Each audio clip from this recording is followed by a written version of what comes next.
All right, Jason Martinkus, welcome to the program. Thanks for having me on. Glad to be here. Yeah, you're a familiar face, even though we haven't seen each other in a long time. But, we kind of go way back a little bit in terms of this space of ministry. And that's where I'd love to start is just you talking about kind of your story and how you got involved in what you're doing now, and just a little bit about what you are doing now in the space of ministry. Yeah. Boy, how to make a long story short, right? Yeah. So I'll try to give you the narrative, the Reader's Digest. Do people even know what Reader's Digest is anymore? I call it the Twitter version now. Okay, that's much more timely and appropriate. The Twitter version. So as a kid, I was introduced to hardcore pornography, and through my teenage years was into pornography. My dad was an early computer guy with a Commodore 64. Oh, I remember that. Yeah. And then AOL CDs. You get these AOL CDs in the mail. Yep. So I was into online pornography early on, masturbation, exploring my sexuality with animals, inanimate objects, you name it, sexually active at 14. In my teenage years, a girl that I was dating when I was 16, who subsequently, she and her family led me to the Lord when I was 16. She also got pregnant when we were 16. So I was party to teenage pregnancy. And then I kind of say by the time I was in college, I was sexually addicted. I was in the deep rut of self-hate and shame and binge and purge and swear I won't and do it again 3 days later, And then at that point, through college and into early marriage, continued acting out with pornography and masturbation. Early in marriage, started acting out with people that I'd met online. And by a few years into our marriage, I'd had multiple affairs, hated myself, was suicidal, and felt like God was nowhere to be found. And the story, praying a million times for God to take it away and feeling like it's radio silence, So through that struggle kind of came to a head for whatever reason beyond my comprehension. God intervened one day and basically outed me. He kind of laid a breadcrumb trail for my wife, Shelley, to find that traced back to a prior affair from 9 months ago. And so after finding the breadcrumbs and actually having a phone call with that affair partner, she confronted me. And it's at that point that, the mocha hit the fan. And then that started our process. A few days after that confrontation, I came clean on everything that I had been doing and all the affairs, all the acting out that I could possibly think of. And if she were sitting here, she would tell you that that was the worst day of her life. Mm-hmm. And it was also the day that our healing started. So we talked with some folks, the pastor that had married us, told him the story, kind of unpacked everything. He said, you need help. You're going to need to plug into counseling and groups and men and church, and you got to start working a program. And so at that time we were living in Dallas, Texas, and I started working a program, started plugging in and doing recovery work, and God showed up in that space. And I wish at this part in my story, I wish I could say, here's the formula, right? I prayed this prayer and used that scripture and talked to this guy. And, if you plug these pieces in right, God does something. And we all know it doesn't work that way. Mm-hmm. But God showed up there, and in that process of recovery started to change me and started to change Shelley. And so a couple of years into the process, Shelley was at that point committed to stay in the marriage finally. We started talking to some other people and walking along them in their journey. I felt called to make this a life and a career. And so we moved to Denver, went to Denver Seminary to get a counseling degree. And fast forward, I'm skipping all kinds of stuff. Fast forward to today. By the grace of God, this last month was 19 years.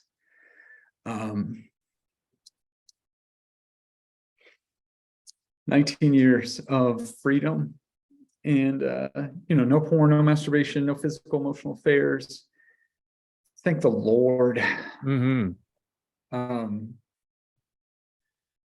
And so Shelley and I worked through, and we've been in process. We're on the slow track. Today things are really sweet in our relationship, and they're also really hard, and it's also really real. Yeah. Is the way I would say it, Yeah. Well, and both of you are working in this space now, right? I mean, that's really what your full-time work is. Yep. About a decade ago, Shelley gave up her career as a physical therapist, and then transitioned into helping wives full-time, and now that's what she does, is coach clients and run groups and that kind of thing. Yeah. Well, I definitely wanted to have you on because I can't think of anybody that would be better to speak into what it takes for men to experience long-term freedom. I mean, you're talking about 19 years. That's a long time for you to be on this journey and to be able to understand, hey, what is it to go from living from one foundation, which was a foundation of self-centeredness and deception and all kinds of other things that are part of a sexual addiction, to a completely different foundation that is producing fruit of freedom and joy and peace and all kinds of multiplication of good through what God is doing in your ministry. So I wanted us to focus on that. Like, what are the keys to long-term freedom from unwanted sexual behaviors? So the first thing I wanted to ask you is just, what are some of the key principles that are really part of long-term freedom? And I'm not saying that necessarily there's categorically different principles for short-term freedom than there are for long-term freedom, but what are some of those really foundational principles that say, you know what, if a guy will really dig deeply into these principles, then that gives him a great trajectory for having 2, 3, 5, 20 years of long, real freedom from unwanted behaviors? Yeah, I think that's a good question. That's a hard question too. Sure. I mean, to boil it down to what are some of those principles? So first thing I would say is from a character space, humility, day in and day out. The way I say that at my house is, I'm not above bad things on good days, right? Mm-hmm. And don't even catch me on a bad day, In 19 years of sobriety and freedom, like, there's also been close calls and near misses. Like, I'm one bad decision away from blowing up my whole life again, Mm-hmm. I believe in freedom. I believe wholeheartedly that it's for freedom that Christ set us free. And I also believe we're one bad decision away from blowing the whole thing up. Mm-hmm. So humility as a trait, as a character quality, and something to develop, I think, is foundational for long-term freedom. Right? At the point where we start thinking, I got this, at the point where we start thinking, I'm above this, I'm living this out because of my hard work. Right. Yeah. And talk a little bit about, I think sometimes that can be especially hard if God has called you into this space of ministry, where now, Jason, there's an expectation from the outside that you had better have it all together. You know, and so sometimes that even makes it more challenging to really embrace humility, right? Because then you're like, oh my goodness, I still need to be transparent and open. I've got to have safe people in my life that I can confess to and not let things slip back into the dark. So talk a little bit about how that manifests in terms of what humility looks like for you being someone that is, quote unquote, supposed to have it all together because this is what you teach. Yeah. So two answers to that question. The first is, when you're right, and I know that you experienced this too. It's like somebody looks to you as an expert or somebody who's farther along and that kind of thing, and they want to hold you out and up as this kind of person. And there is an influence that comes with being in the position, and there's a gravity that comes with that. And yet, hanging on to the fact that we're just fellow journeymen, right? I don't remember who said the quote. It's like one beggar helping another find bread. Right. Like, that just sticks with me. Like, if I'm doing a speaking event and they say, how do you want to be introduced? I say, regular Joe. Like, I'm no better, I'm no farther. I'm just a couple steps down the path, and that's not that far kind of thing. So for me, like, one is just remembering, like, I am the regular Joe. I don't have this all figured out. Right. Mhm. And again, I'm not above bad things on good days. It shows up. It may not show up in my sexual acting out, but it shows up in other ways in my life. Right. Just cut me off in traffic and you'll find out real quick. I think the other thing, though, that I learned early on is I'm sitting with, people that I'm walking with, and they say something about their acting out, or maybe something on the edge of acting out. And I kind of get that ping in my spirit of like, hey, you've dabbled up against that edge some too. Maybe they talk about something they clicked on online that they shouldn't have. It wasn't pornography and acting out, but boy, it was on the way. You know what I mean? Mhm. And so I'll get that kind of ping in my spirit. And so what I learned early on is I have to keep a really short account of my own integrity journey with the men in my life, right? With my wife, with Shelley. I keep a really short account. So there's, we talk about this a lot in recovery, like, you're as sick as your secrets kind of thing. Mhm. So learning early on, in order to stay on the path, I have to keep a really short account. I can't be sitting on secrets. I have to be out and open and give away anything that is even encroaching on my integrity. So let's talk about that for a little bit, because one of the things that you're talking about there is confession, Yep. really bringing things out into the light. Can you talk about what that looks like practically in your marriage, but also with other men? Because sometimes that's, for a lot of guys, that's not always um, an equal thing in terms of It's dicey. how you actually state those things. So especially for the married guys out there, they're probably thinking, okay, how do I keep those short accounts with my wife? Who's, hey, Yep. she's had her own pain regarding this, and how does she travel that? How am I gentle with that? But then also, I need men in my life that I'm confessing these things to. Yeah. So in our process, early on, Shelley was like, you're an alien to me. I don't know you. I thought I did. So I need to know everything you're thinking all the time.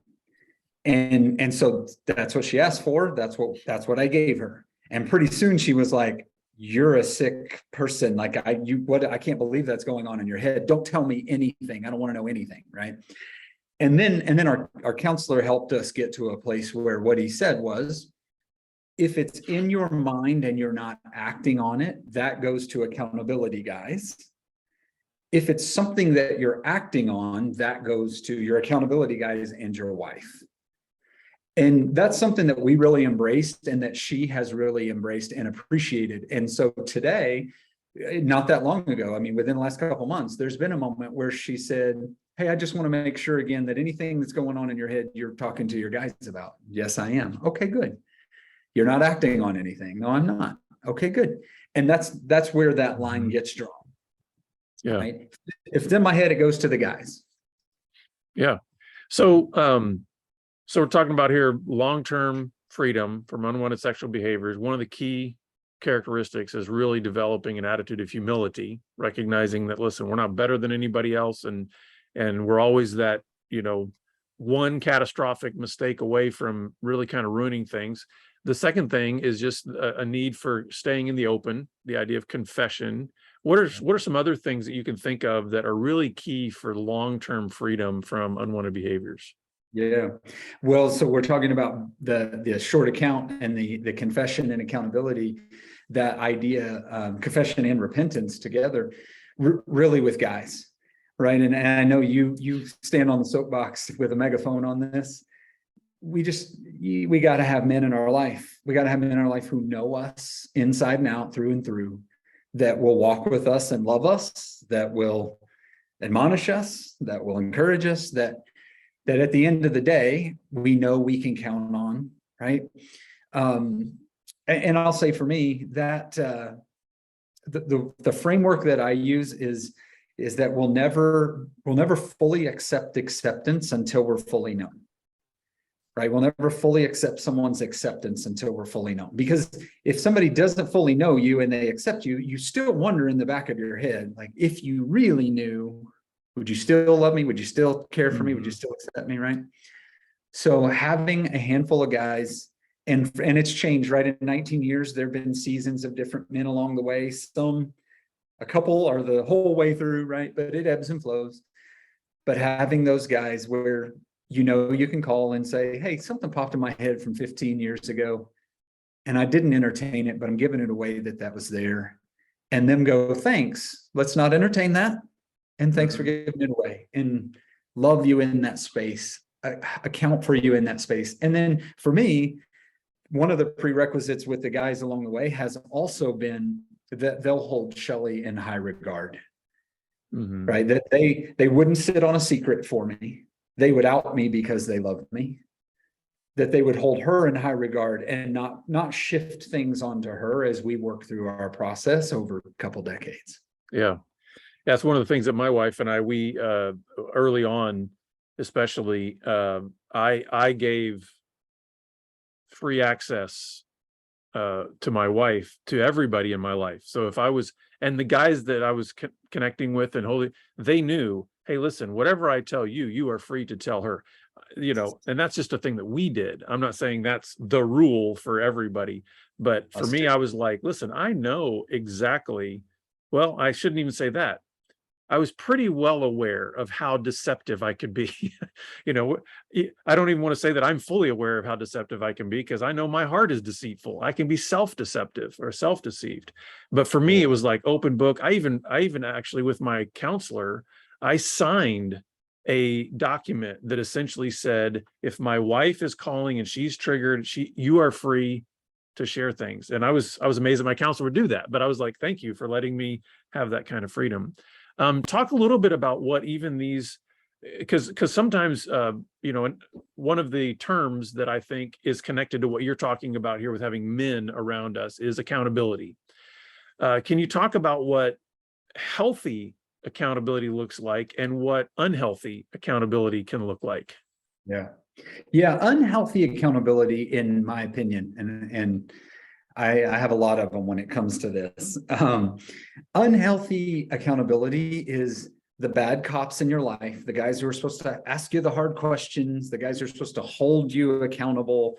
It's the guys that's unhealthy. Also unhealthy, equally as unhealthy, is the rah-rah group, right? It's the group of guys that you come to and say you failed every week, or whatever thing is going on. And really y'all's relationship is based upon, did you or did you not do some bad behavior? If you did, yay. If you didn't, we're sorry, and yay, we'll encourage you, right? Those are bad. Those are yuck, right? Really what we want is people who will know us and care about us enough to ask questions that matter, but that we will bring our life in front of. There's nobody in my life to hold me accountable. There are several people that I'm accountable to, right? And because we know each other and because they love me, they know some questions to ask that are pertinent to my journey, right? But they're not the bad cop. And that relationship kind of meanders. This is the only way I know to describe it. It's like kind of like a river, right? It meanders. And sometimes it's sort of meandering this way around the bend towards encouragement and love. And sometimes it's over this way with them challenging, going, I don't know if your thinking's right here. I don't know if the way you're looking at this is right. We need to take some other angles. But all of that ebb and flow, all of that meandering is under the banner of we love you and care for you enough to encourage you, enough to out you, right? It's that kind of thing. Does that make sense? Oh yeah. One of the key lines that I try to draw as a distinction between what we might consider healthy and unhealthy accountability is, I must know that I am responsible for the decisions that I make in my life. In other words, I'm accountable before God and before those who care about me for what I do. I can't pass that off to somebody else and say, hey, Jason, will you hold me accountable for the decisions I make? How can you do that? You're not with me 24/7, and it's not even a responsibility that you should have.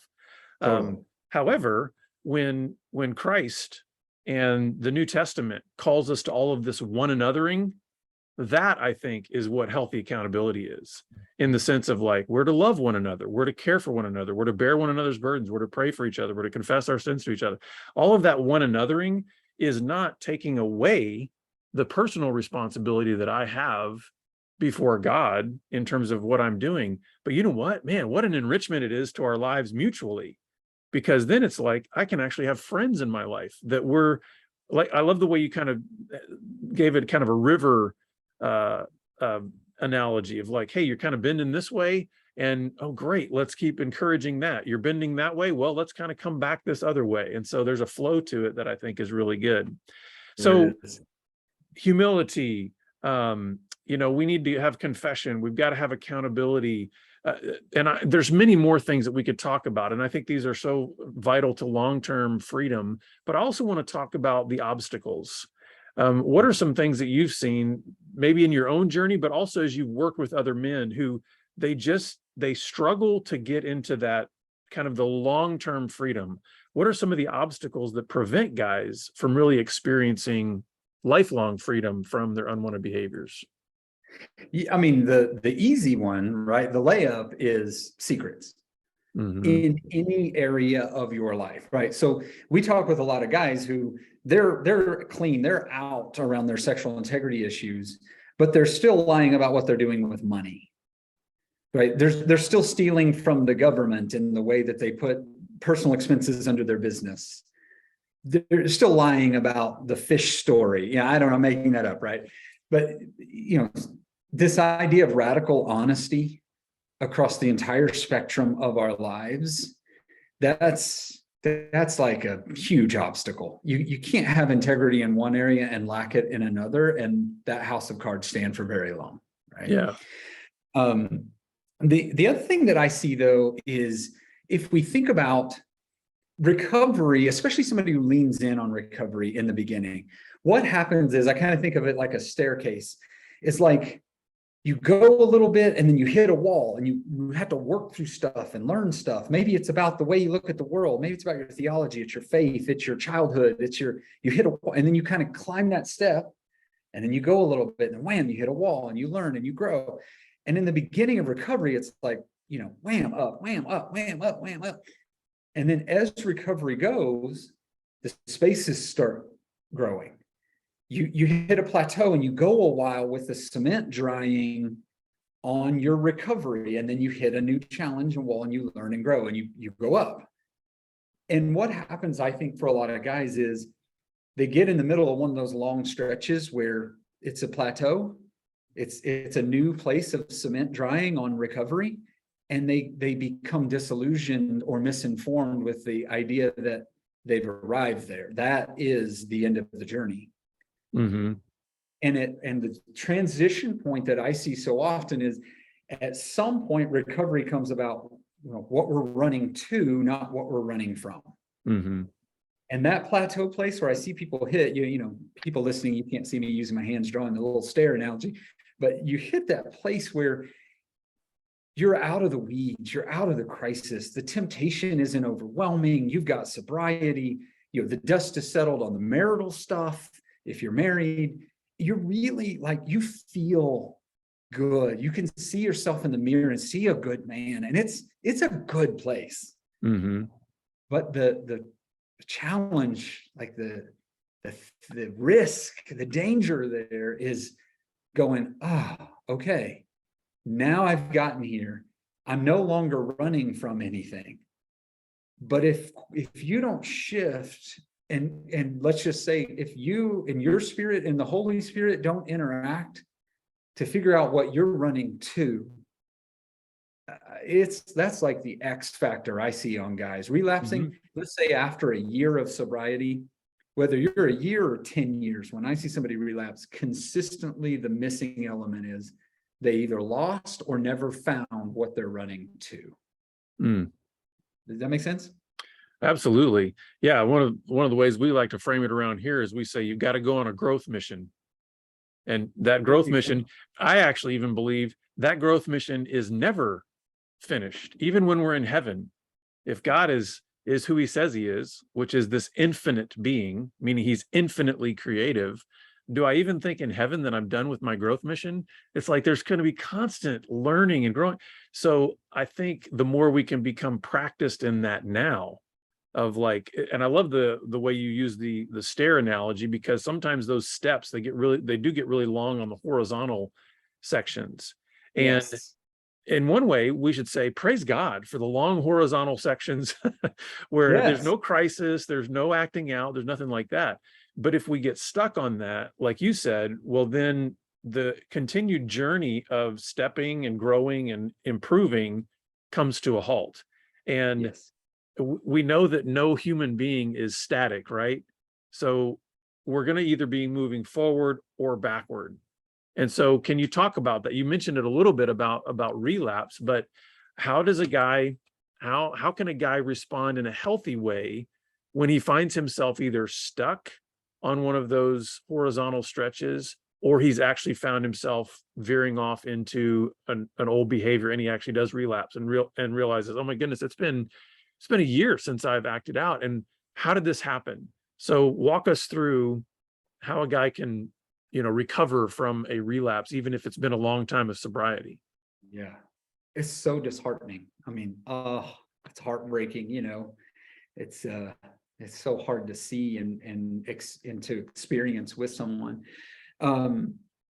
So framework wise, let's take just a step back to 30,000 feet. What you were just saying, it's recovery is just another way of saying sanctification, right? Which is our ongoing journey of becoming like Christ. And so if we look at recovery and replace it with the word sanctification, we say recovery, sanctification is about the character change in my mind, my heart, my body, my soul. It's the character change that's ongoing on this long range trajectory of becoming more and more who God is calling me to be, which reflects his son. Which means sexual acting out in our addiction as well as in a relapse is really not about sex, as you say so often. It's not about sex. Right? It's about what's going on in our heart and our soul. And so if we look at it through that lens, and then we go in and we say, okay, relapse wasn't because you were bored, it wasn't because you were overwhelmed, it wasn't because you were lonely, it wasn't because there was a pop-up ad or the woman flirted with you at the Chipotle, whatever your thing is. It's because something is happening in your heart and soul. That relapse is just a big neon sign flashing, going, your heart and your soul are longing for something more.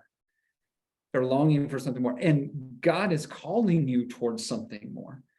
So if we have it in that framework, we can go, okay, relapse doesn't have to be a part of recovery, but if it is, we can leverage it to look at what was it going on in my heart and soul. What was the need? What was the longing? What was I maybe at 9 months into the process really engaged in that I let up on, right? What was it that was going on inside me? So when I look at relapse, I say, okay, first thing we're going to do is go upstream and ask the questions of how did we get here? Because we're not good on a Thursday night and wake up on Friday morning and blow up our lives, right? It just doesn't work that way. But there's upstream stuff. So I got to look at what was going on upstream in my heart and soul.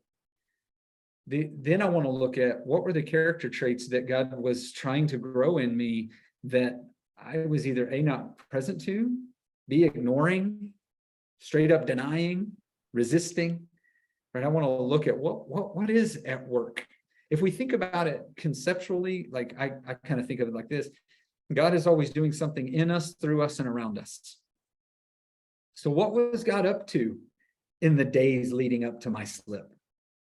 What didn't I see that I could see now, kind of thing? Then I'm going to go back. If I'm going to leverage relapse for recovery, then I'm going to go back and look at tactically, and I try not to get too hung up in this stuff, but tactically, I want to look at, okay, was I being radically honest about all areas of my life? Are there boundaries that I set up that I started to walk on? Are there small secrets I was sitting on? Did I stay connected with community the way I thought I was, or the way I said I needed to? Right. I'm going to start doing some of those tactical analysis as well. Right. And then last thing I would say, I know I'm on a soapbox here. Last thing I would say is I'm looking at that bigger picture of like, what's my why? What am I running to? What am I running to?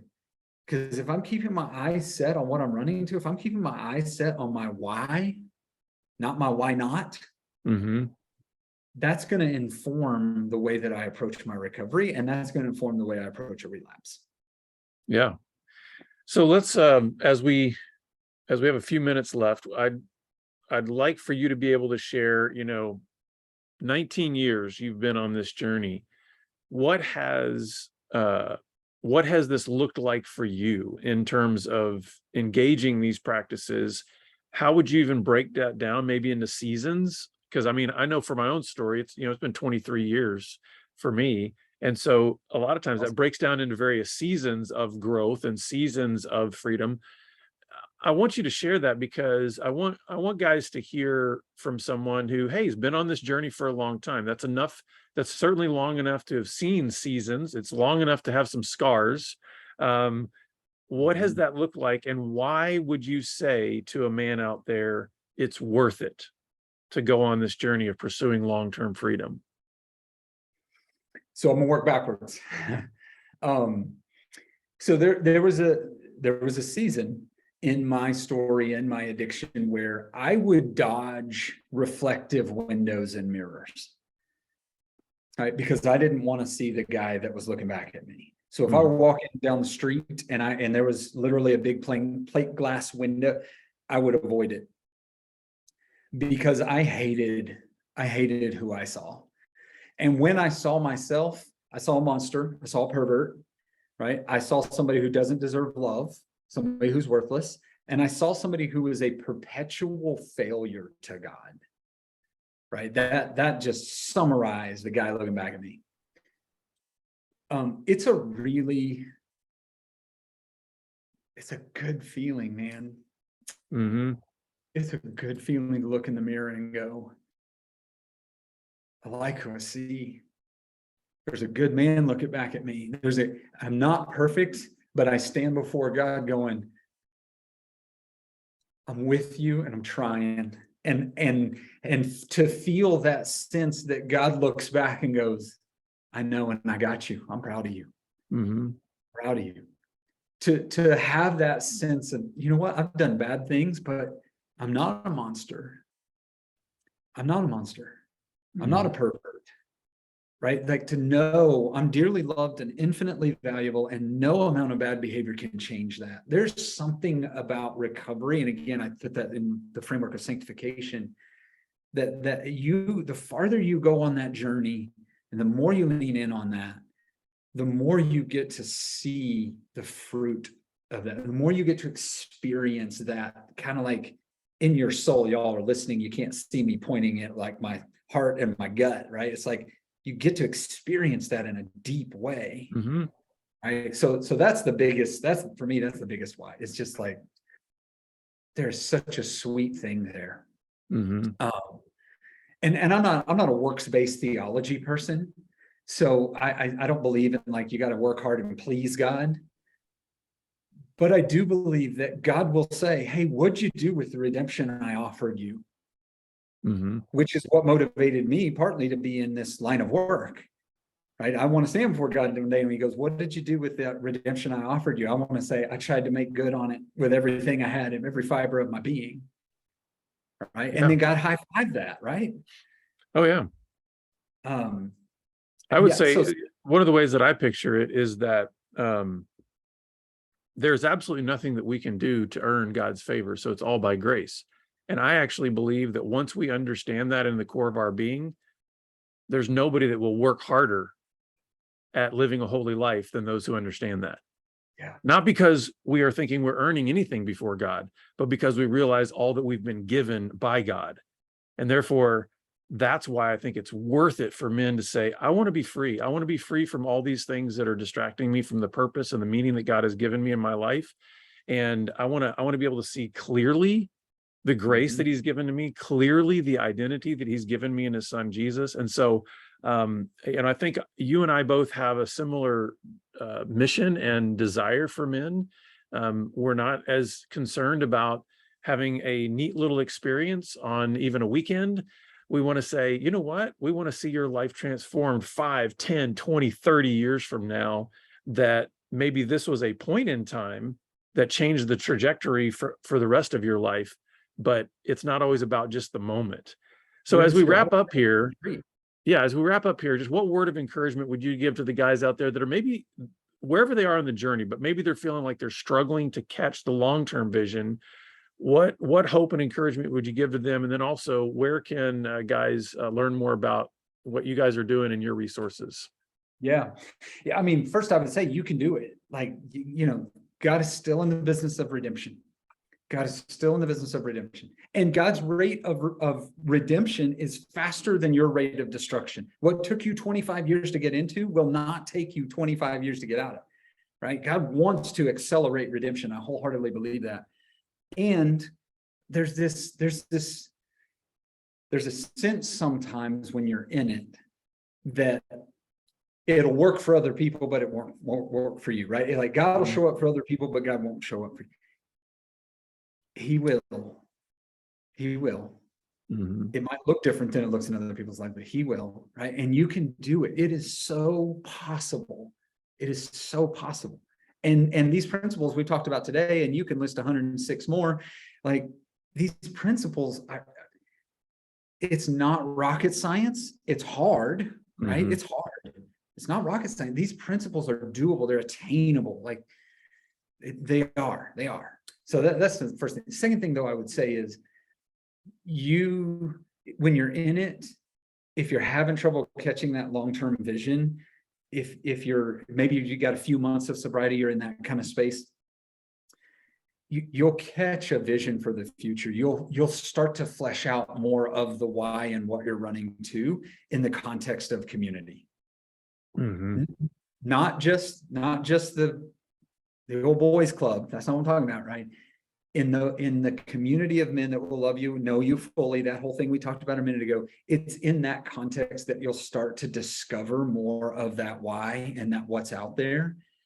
So make sure that you are pursuing that wholeheartedly, prayerfully, that you are chasing after that community, because you'll find some of what you're needing in there. Mm-hmm. Right? Yeah, it's so worth it. The other thing we didn't talk about, just a quick one other thing, I know we're about out of time. The other thing we didn't talk about is what part of what we do today and where my heart has moved towards so much is relational redemption. And there's also a piece to be said, and I know you live this day in and day out. It's like there's something really special about being in relationship. By that I mean married to someone who knows the ins and outs, the ugly and everything. Mm-hmm. That you do that kind of raw, real intimacy with. That also makes it worth it. Oh, absolutely. Yeah. Right. So where can folks go to find out more about you guys and your resources? Yeah, redemptiveliving.com. We help men, marriages, wives walk through the process and pursue that redemption that we're all talking about. Awesome. Well, Jason, man, this has been a great conversation. I know it's going to help a lot of guys to really get on that long-term track of freedom and redemption.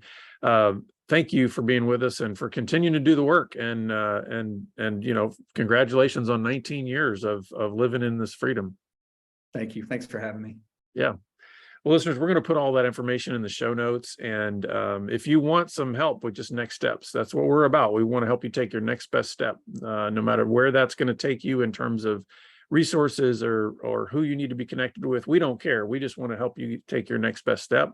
So please reach out to us. And we're glad you've been here. And we look forward to seeing you back here again next time on the Pure Sex Radio program. Take care.